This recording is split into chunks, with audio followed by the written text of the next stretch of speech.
सुनते हैं एक छोटी सी कहानी, एक ऐसी कहानी जो तुम्हें स्टॉक मार्केट, बीएसई, एनएसई और आईपीओ सब कुछ एकदम सिंपल तरीके से समझा देगी।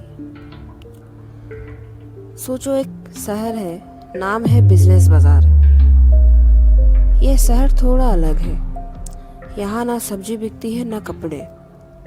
यहाँ लोग कंपनीज के टुकड़े खरीदते हैं और बेचते हैं। उन टुकड़ों को हम शेयर्स कहते हैं। और इस शहर के दो सबसे बड़े दरवाजा हैं। एक का नाम है बीएसई, बॉम्बे स्टॉक एक्सचेंज, और दूसरा का नाम है NSE, national stock exchange. BSE थोड़ा पुराना है, जो कि 1875 में बनाया गया था, और एनएसई थोड़ा मॉडर्न है, फास्ट है और टेक्नोलॉजी ड्रिवन है। लेकिन दोनों जगह में एक ही काम होता है। कंपनीज अपने शेयर्स यहाँ लिस्ट करती है और लोग उन्हें खरीदते हैं, बेचते हैं। अब तुम सोचोगे, कंपनी अपने टुकड़ा, अपने हिस्सा किसी को बेचती क्यों है? इसका जवाब सिंपल है।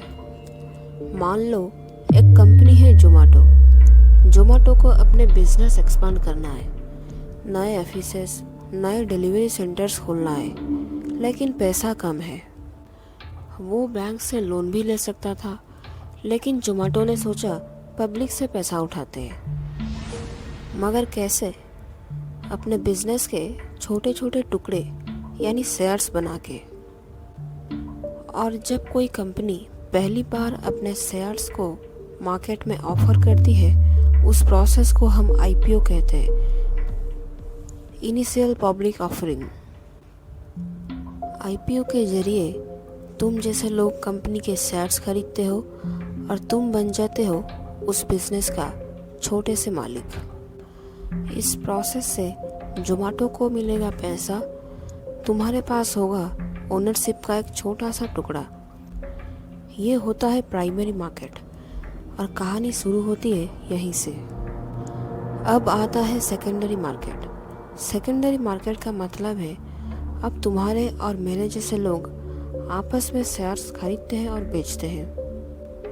जोमेटो को पैसा मिल चुका है, अब सिर्फ बायर्स और सेलर्स का गेम चलता है।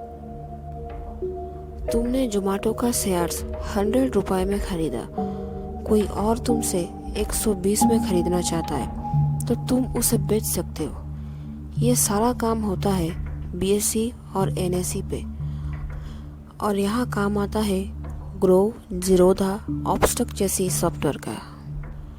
अब सवाल आता है, लोग शेयर्स खरीदना क्यों चाहते हैं? क्या सिर्फ पैसा डबल करने के लिए, या और भी कोई वजह है? मान लो एक लड़का है रवि पहले एफडी में पैसा डालता था, लेकिन उसने देखा कि उसके चाचा के रिलायंस के शेयर्स 5 साल में डबल हो गया। तो रवि भी सोचा कि मुझे भी इन्वेस्ट करना चाहिए। लोग स्टॉक मार्केट में पैसा लगाते हैं वेल्थ डबल करने के लिए। कंपनी ग्रो करेगी तो तुम्हारे शेयर्स की वैल्यू भी बढ़ेगी। पासिव इनकम के लिए बहुत कंपनीज डिविडेंड भी देती है, यानी तुम्हें प्रॉफिट का एक हिस्सा मिलेगा। इन्फ्लेशन को बीट करने के लिए स्टॉक मार्केट में पैसा बढ़ने का चांस ज़्यादा है। ओनरशिप के लिए रिलायंस, टाटा, इन्फोसिस, जोमेटो जैसी बड़ी बड़ी कंपनी के मालिक बनने का मौका मिलता है। लेकिन कहानी का एक सच है, स्टॉक मार्केट में पैसा डबल भी होता है और घटता भी है। बिजनेस अगर फेल हो जाए या मार्केट गिरता है तो तुम्हारे शेयर्स की वैल्यू भी गिरते हैं। इसलिए स्टॉक मार्केट बिना समझे मत खेलो। ये पेशेंस, नॉलेज और लॉन्ग टर्म सोच की खेल है। तो दोस्तों, ये बिजनेस बाजार, ये स्टॉक मार्केट कोई मैजिक नहीं है। ये एक ओनरशिप और ग्रोथ की कहानी है। समझ के चलो तो पैसा ग्रो भी कर सकता है, और बिना समझ के चलो तो पैसा डूब भी सकता है। ये कहानी आपको कैसी लगी ज़रूर बताना। अगली बार और भी फाइनेंस की सिंपल और इंटरेस्टिंग कहानियाँ लेके लौटेंगे।